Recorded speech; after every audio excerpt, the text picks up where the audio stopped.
नमस्कार और स्वागत है आपका अपने YouTube channel study with news में। और जैसा कि आप देख रहे हैं, आज हम एनसीईआरटी ज्योग्राफी में वायुमंडल को पढ़ेंगे। हमने इसके फर्स्ट पार्ट को पढ़ लिया है, सेकंड पार्ट को भी पढ़ लिया है। आप उसे प्लेलिस्ट में जाकर जरूर देखें। आज कुछ इसमें ही रोचक जानकारी और भी लेकर आई हूँ, ठीक है। तो आप उसे भी मुख्य मुख्य बिंदु है, छोटे छोटे पॉइंट है जो हर एग्जाम में पूछते हैं, ठीक है। तो आप इसे भी नोट कर लें। तो हमने पढ़ा था कि 5 तरह के हमारा मंडल है ना, क्षोभ मंडल, संताप मंडल, मध्य मंडल, आयन मंडल और बाह्य मंडल। बाह्य मंडल या फिर बहिर्मंडल, ठीक है। क्षोभ मंडल में हम रहते हैं, मौसम संबंधी सारी जो परिवर्तन होता है ये सभी इसी मंडल में होता है। आप 165 कर सकते हैं मीटर ऊपर जाने पर क्या होता है कि जो टेम्परेचर है वो -1 डिग्री सेल्सियस जो है वो उसमें कमी आती है, ठीक है। अब देखिए, ये जो मध्य मंडल है, समताप मंडल है, ये जो क्षोभ मंडल है ना, इन तीनों को ही हम कहते हैं सम मंडल। क्या कहते हैं? सम मंडल। यहाँ पर है भारी गैस। सबसे भारी गैस कहाँ रहेगा? तो क्षोभ मंडल में, फिर समताप, फिर मध्य मंडल में, ठीक है। ये जो बाह्य और ये जो आयन मंडल है उसे हम कहते हैं विषम मंडल, ठीक है। यहाँ पर हल्की गैस है और इसे ताप मंडल भी कहते हैं। ताप मंडल क्यों कहते हैं? तो नेक्स्ट वीडियो में इसको ग्राफ के द्वारा भी मैं समझाने की कोशिश करूंगी। देखिए, क्षोभ मंडल में टेम्परेचर जो है वो माइनस में जाता है, ठीक है। समताप में कह सकते हैं कि सम रहता है, बराबर इक्वल रहता है। मध्य मंडल में ये फिर से माइनस की तरह जाता है। ये जो आयन और ये जो मध्य मंडल है ना, उसमें आपका टेम्परेचर जो है वो ज्यादा हो जाता है, ठीक है। इसलिए हम इसे ताप मंडल कहते हैं, ठीक है।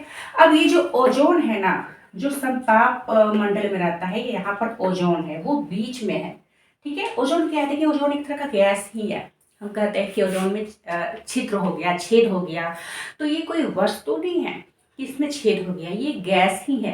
लेकिन हम समझने के लिए जब उसकी मोटाई में कमी आती है ना, तो हम कहते हैं उसमें छिद्र हो गया।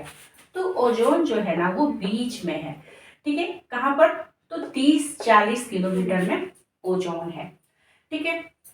अब देखिए, ये जो आयन मंडल है ना, वहां पर ये है एक कर्मण रेखा, क्या कहेंगे, या फिर कार्बन रेखा।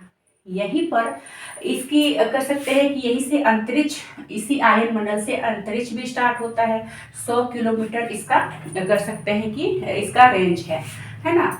अब देखिए, ये जो कर्मण रेखा है ये क्या होता है? तो कोई कोई देश 100 किलोमीटर मानते हैं, कोई कोई देश 80 मानते हैं, ठीक है। भारत जो है वो 100 किलोमीटर मानता है। मतलब इस एरिया में आपको जाने पर, जैसे कि यहाँ पर मान लीजिए आपका भारत है, तो यहाँ पर आपको जाने पर भारत से परमिशन लेना होगा। मतलब हवाई जहाज वगैरह उड़ाने पर, कोई सैटेलाइट वगैरह करने पर आपको भारत से परमिशन लेना होगा, या किसी और देश से कह सकते हैं कि परमिशन लेना होगा। और अगर आप उसे नहीं लेते हैं तो वो जो देश है आप पर हवाई हमला कर देता है, ठीक है। तो ये हो गया कर्मण रेखा, 100 किलोमीटर अंतरिक्ष है, यहीं से आरंभ होता है।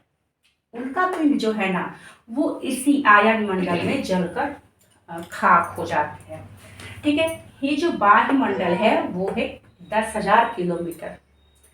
अब हम कर सकते हैं कि क्षोभ मंडल है 8 से 14, समताप है 50 किलोमीटर, मध्य है 80 किलोमीटर, आयन है 640 किलोमीटर, लास्ट में है 10,000 किलोमीटर, ठीक है। और हमने इसके टेम्परेचर को भी जान लिया। टेम्परेचर हाई होता है आयन और मध्य मंडल में, इसलिए हम इसे कहते हैं ताप मंडल, ठीक है। समताप में आपका सम रहता है, बराबर रहता है टेम्परेचर। क्षोभ में आपका माइनस पे जाता है, मध्य में भी माइनस पे जाता है। तो इस तरह से मैंने काफ़ी ज़रूरी पार्ट्स को, मुख्य बिंदु को इस वीडियो में भी बताया। नेक्स्ट वीडियो में हम जानेंगे सूर्य ताप को। तब तक के लिए धन्यवाद।